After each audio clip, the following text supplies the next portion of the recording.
got into the JFK assassination before the break here.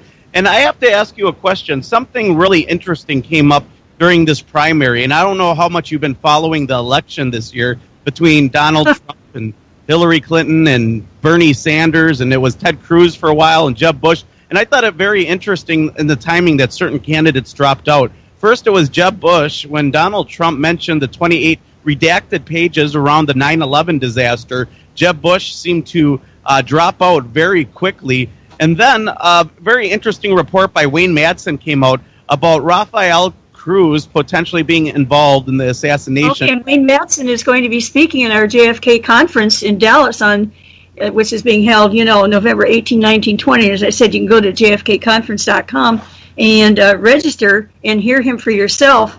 Wayne has the information. And by the way, Donald Trump, I have friends who know him and are close to him. Donald Trump knows what's going on. Believe me, we have more chance with him than practically anyone because he can be reasoned with. I'm not going to say any more now because I don't want to have anybody think that I'm endorsing anybody in particular, but I'm just saying it's very interesting that Donald Trump gets information that others apparently don't get their hands on. So that's why he said that Rafael Cruz is, we have Mr. Cruz, who was looked like a serious contender against Donald Trump until that came up, and suddenly he drops out.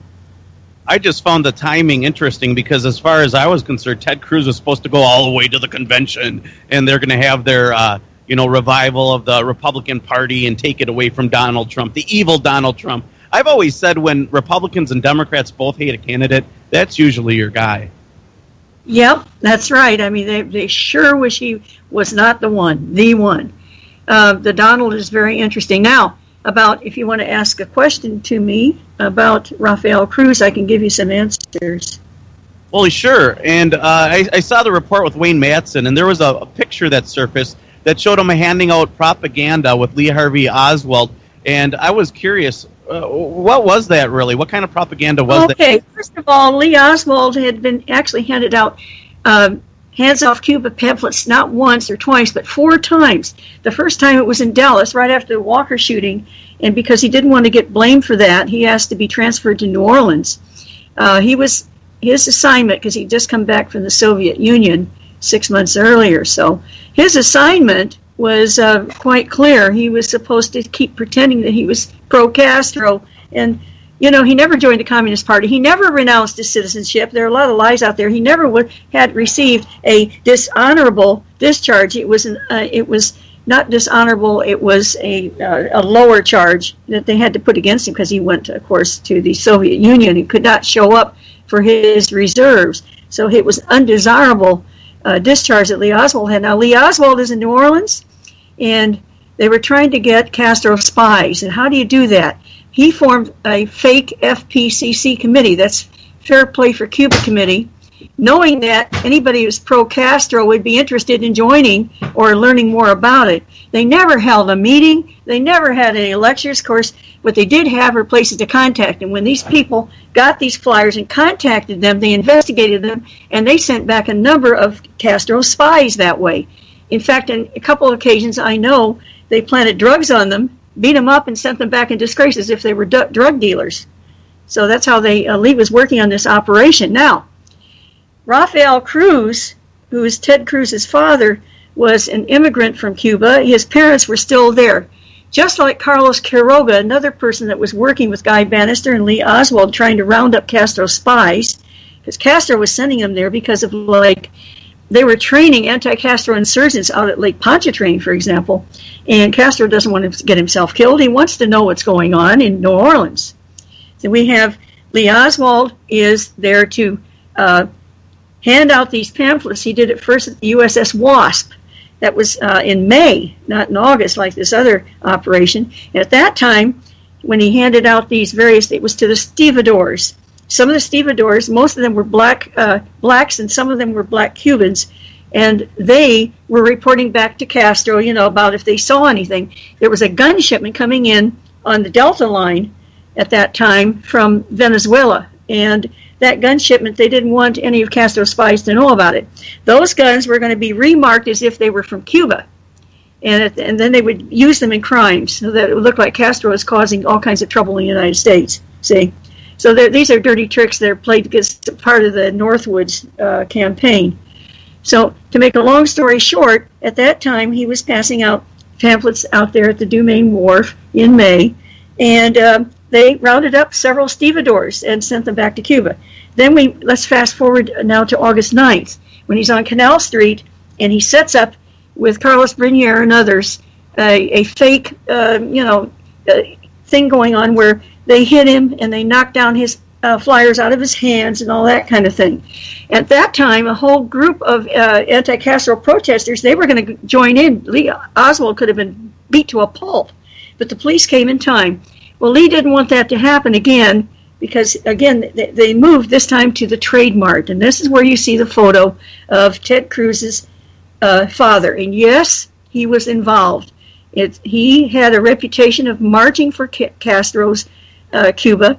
A lot of people in the beginning thought Castro was a good thing, and Rafael Cruz thought so too. And then anyway, to make a long story short, his parents are in trouble. He ends up getting beat up. He has to leave the country. He's now anti-Castro, but he has a problem. His parents are there in Cuba, and if he does too much, they can get harmed.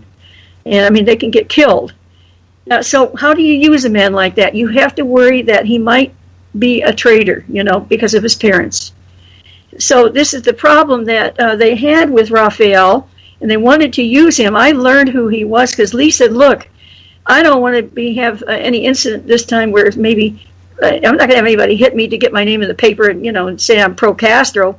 All of that was set up by the CIA so they could use Lee Oswald in anti-Castro different assignments because he looked pro-Castro. That's all it was. He said, I don't want to get hurt, though. And, of course, I didn't want him to get hurt either. I loved him.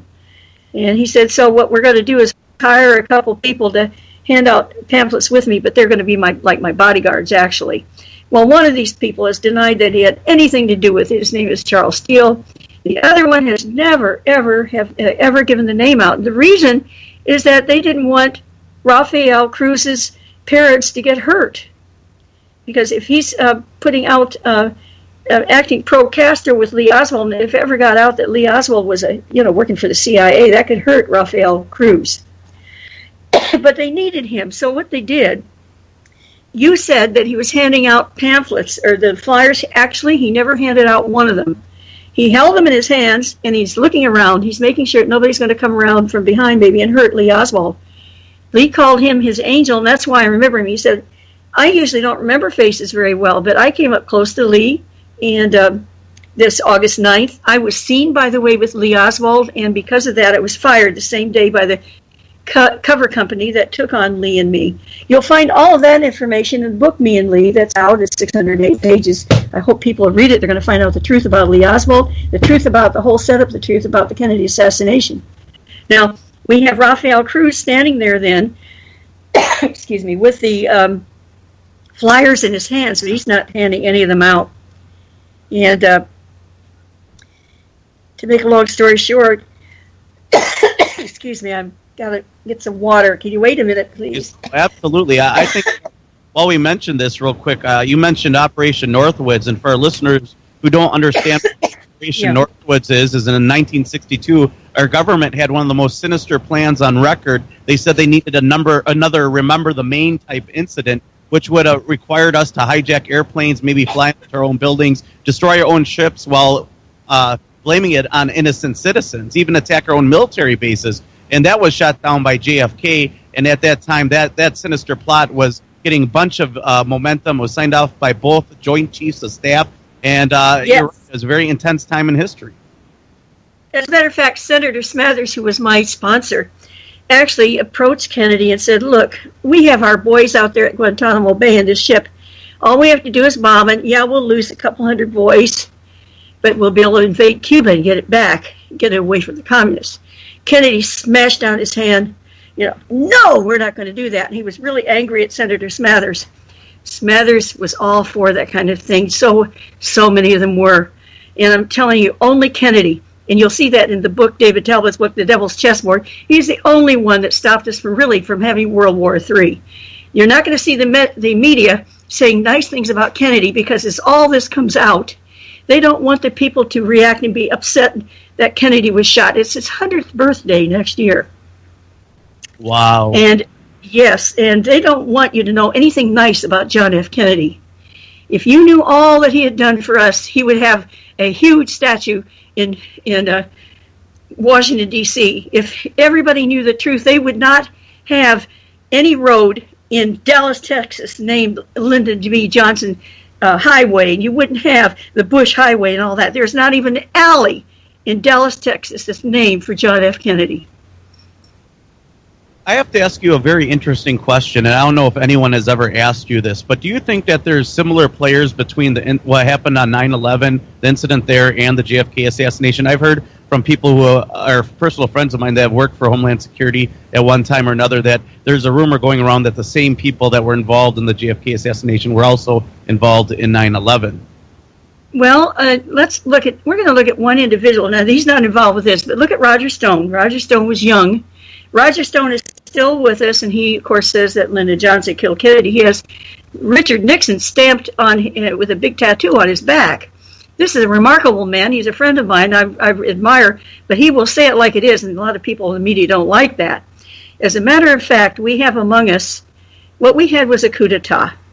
And, of course, America never has coup d'etats, only banana republics and so on, right? Well, we're one of the few countries in the world at our advanced level that doesn't have free college education, that charges its people and takes all their money for their medical problems. It's a crime and a disgrace. Well, all of this we have a situation in our country where money became more important than anything else. And the Vietnam War made so much money for Lyndon Johnson, for example. And I'm getting to a point in a minute. Lyndon Johnson, in Parkland Hospital, made his most important phone call was to his broker, and he said, "Sell that damned Halliburton stock that Lady Bird owns right away." 2 days later, he really zaps up the Vietnam War by redacting, that is, getting rid of Kennedy's. He had an order out there that he bring back 1,000 American troops from Vietnam by Christmas, and by 1965, all the troops would be removed from Vietnam. Instead, 2 days later, it went the other direction. Compliments of LBJ, we had the Tonkin Affair, which turned out to be a false flag, and there we go. We have this false flag incidents coming up. That is where, by the way, Operation Northwoods, though it was quashed, the chiefs of staff came up with more and more ideas. In 1965, with Kennedy out of the way, they are still proposing all kinds of things to do to get the American people to agree to war. And that's the bottom line.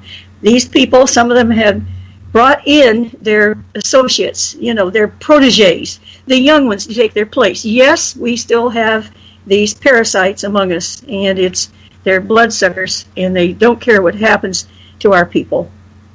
Well, no, and you can just look at things like the New York Post posting that majority of terrorist activity in America is hatched by the FBI. They encourage it. They give them the explosives. They give them the switch. And then when they don't want to do it, they offer them lots of money. And when they don't want to go through with it, they threaten them and threaten their family. And then they click the button to save their family. And guess what? They end up in jail, and the FBI prevented a terrorist attack. It's no different than what we're seeing in politics.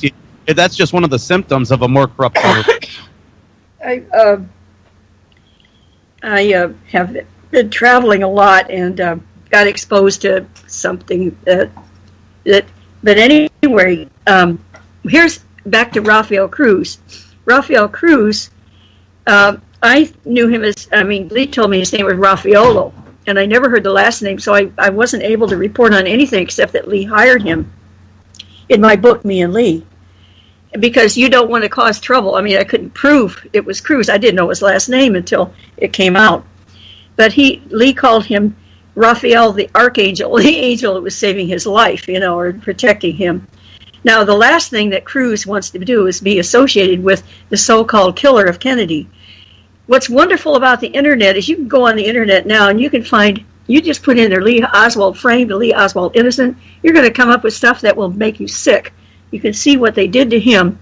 And if the media You can point, if you have someone in the media saying that Lee Oswald killed Kennedy, you know that they have either been very careless or they've been told to say it, and you can't trust them. It's a great litmus test.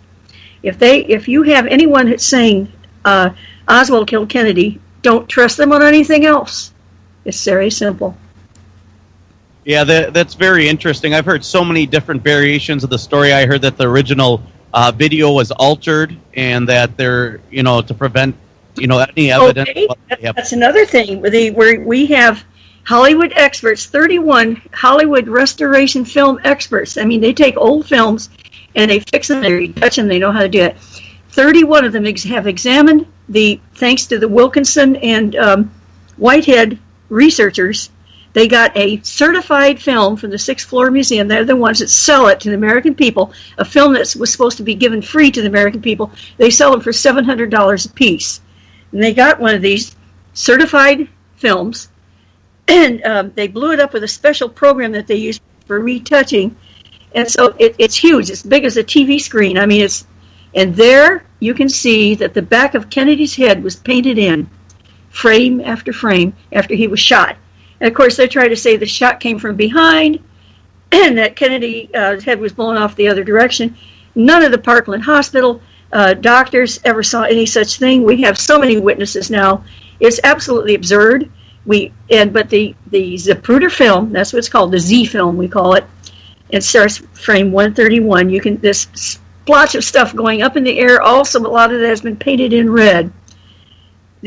All the blood that came in the back and hit. His name was Billy Hargis. He was one of the motorcycle men. He was to the left and in the back of Kennedy, yet he got splattered with bone, blood, and gore from Kennedy's brain. That is not from a shot from the back. Nothing. That never happens. That the only bullet in history that has the skull moving backward to meet it, right? No, this came from the front. And they can't get around it. They kept that film for the American people as long as they could. We owe it to Jim Garrison that we know the truth now. Well, William, yeah, we just have we have it all out there now. Anybody who says that Lee Oswald killed Kennedy, they're either stupid or their IQ is at at 2-digit level, or they're one of them. They'll parrot whatever they're told. Yeah, William Cooper believed that the limo driver shot him, and that was his. Well, he's wrong. He is probably wrong. There's much evidence. Yeah, because he was using a nun. See, the film we're talking about, people can see at the JFK conference in Dallas. I was telling you about, JFKconference.com. That limo, that driver, William Greer, in that first films that came out, the guy next to him has a bald head, and because it's fuzzy and because they deliberately sped up the film so it's fuzzier than it should be. Actually, that car was going slower than they show. We know that because of the background. The people are not moving at the proper speed that they can be seen in other films. Then there are many other things. And so we know the film has been altered and things taken out. What's interesting is that the people think that Greer did it when this driver actually was chosen probably just to help kill Kennedy, because he was the driver for Richard Nixon when they were going through Venezuela, and they got spat on, and there was so much spit that you couldn't see through the windshields. Greer, instead of speeding up to get him out of there, put his feet on the brakes. He just panics and freezes. And that's the man they chose to go through Dealey Plaza. The shots ring out. He puts his foot on the brake,